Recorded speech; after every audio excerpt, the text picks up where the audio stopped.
E aí, vamos estudar a lição? Estamos na metade da semana, terça-feira, dia abençoado. De estudarmos aí as curiosidades e de compreendermos mais sobre o assunto. Então, já se você não é inscrito, se inscreva, tudo da lição.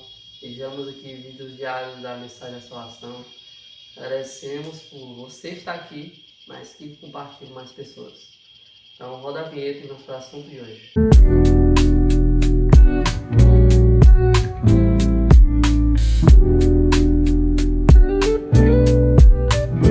Hoje, terça-feira, 16 de setembro, de nosso make-off, as curiosidades. Vamos lá, vermos e entendermos sobre elas.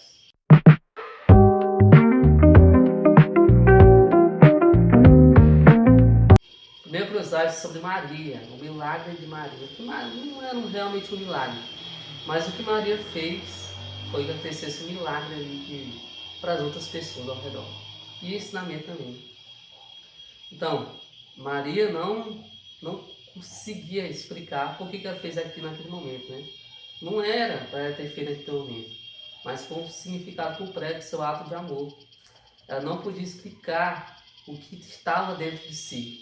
Ela demonstrou com ele aquele ato, né?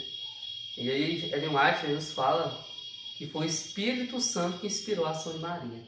Não foi o agir dela mesma naquele momento, não. O Espírito Santo tocou nela, no coração dela, e ela fez o correto. Maria, né? Maria beijou os pés de Jesus, né? Que era algo de respeito, que significa respeito e consideração para as pessoas no tempo de Jesus, né? Beijar os pés de uma pessoa. Respeito e consideração. E derramou, né, o vaso de alabastro, o perfume, né? O vaso de alabastro é um tipo de pedra macia, fácil de ser esculpida. E os frascos de unguentos, né, que era os perfumes naquele tempo, chamados de unguentos, eles, na maioria, eram de alabastro. Alabastro é isso, né? Um tipo de pedra macia. E o perfume comprado por Maria, dentro desse vaso, né, era muito valioso, custava, sabe quantos? Aproximadamente 300 denários romanos, que era a quantia correspondente a 300 dias de trabalho. Olha só, 300 dias de trabalho. 300 dias de trabalho perante os pés de Jesus. Era muito caro mesmo. O nardo era proveniente das montanhas ao norte da Índia e podia ser usado como perfume e medicação. Era algo bastante caro para aquela época, né? Custava muito dinheiro. E aí, mas mesmo assim, ela não pensou duas vezes e sentiu no coração, tocado pelo Espírito Santo, para fazer aquele ato, lavar, beijar os pés de Jesus, um ato de humilhação, de adoração e de transformação de Maria. Então, essas são algumas curiosidades. Vamos aprender a segunda.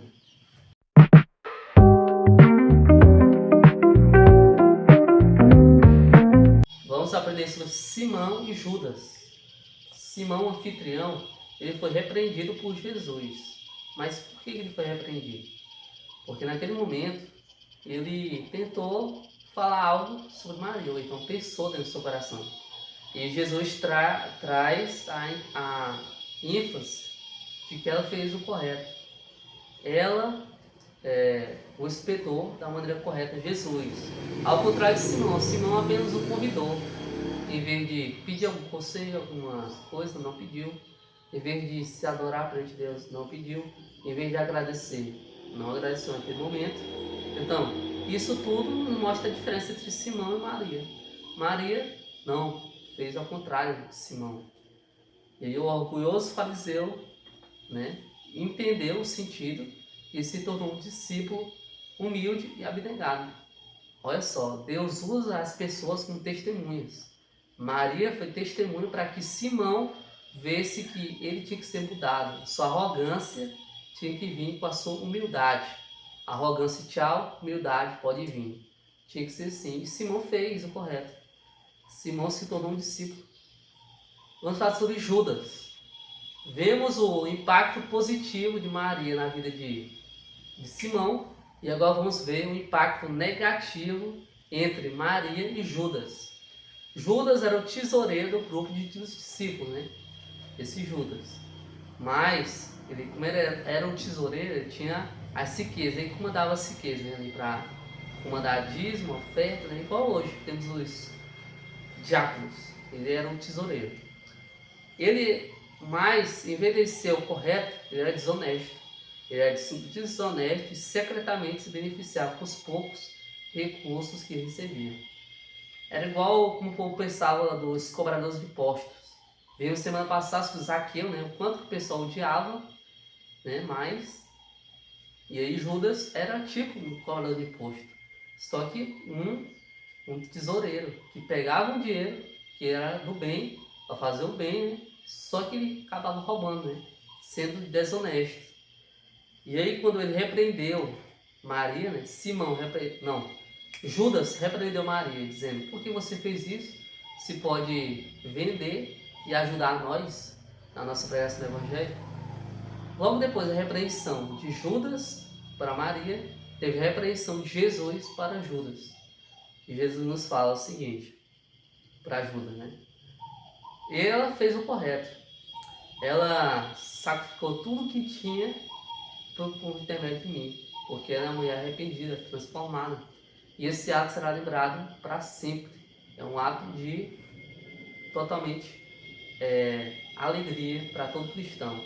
Um ato que você se entrega completamente a Deus. Mas então Judas não gostou disso, né? A censura provocou ressentimento em seu coração. Judas, que já era uma pessoa desonesta, agora viu aquelas palavras duras que Jesus tinha mandado para ele. Judas foi lá no palácio fazer uma venda de Jesus com 30 moedas de prata, né? Então, e aí acabou entregando Jesus nas mãos dos romanos e acabando matando, né? No palácio do sumo sacerdote. Então, vimos o impacto positivo de Maria para Simão, transformação, né? Vida cristã, mas vimos o impacto negativo, né? De Maria para Judas. Judas se indignou, se revoltou e acabou sendo quem o dedurou e acabou comprando Jesus por 30 peças de prata. E Jesus posteriormente foi morto, né? Mas ressuscitou. Então vemos aí várias curiosidades importantes do marco, né? Ali do marco importante dessa história da Maria. Então vamos lá, feche os olhos, oramos. Senhor, agradecemos mais um dia, temos terminado, Deus tem ótima compreensão e estudo. Agradecemos Jesus. Amém.